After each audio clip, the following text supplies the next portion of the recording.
الحمد لله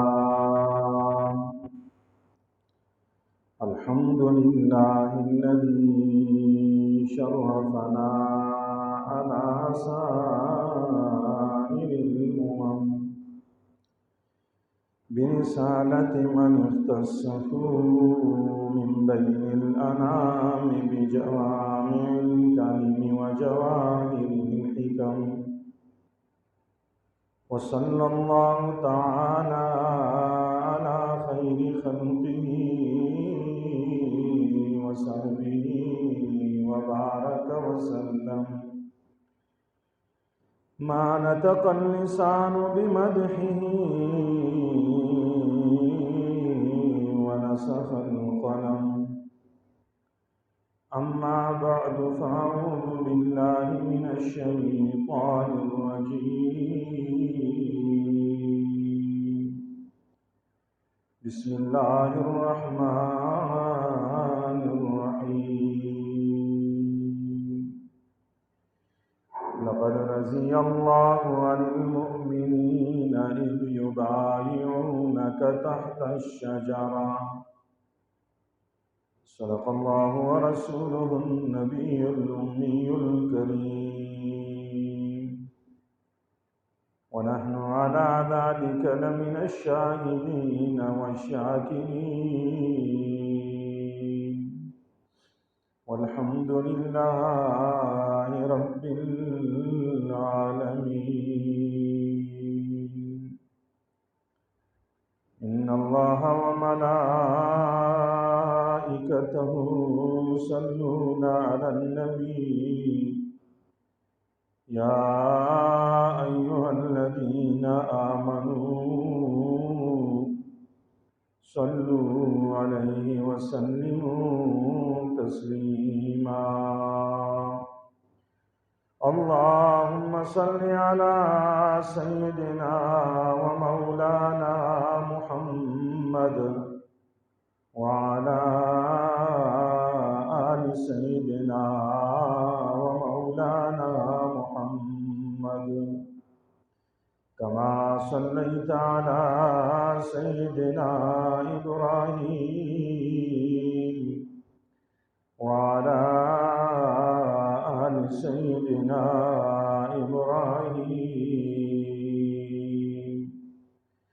إنك حميد مجيد. اللهم بارك على سيدنا ومولانا محمد وعلى آل سيدنا ومولانا محمد، كما باركت على سيدنا إبراهيم وعلى آل سيدنا إبراهيم إنك حميد مجيد. رب اشرح لي صدري ويسر لي أمري واحلل عقدة من لساني. سبحانك لا علم لنا إلا ما علمتنا إنك أنت العليم الحكيم.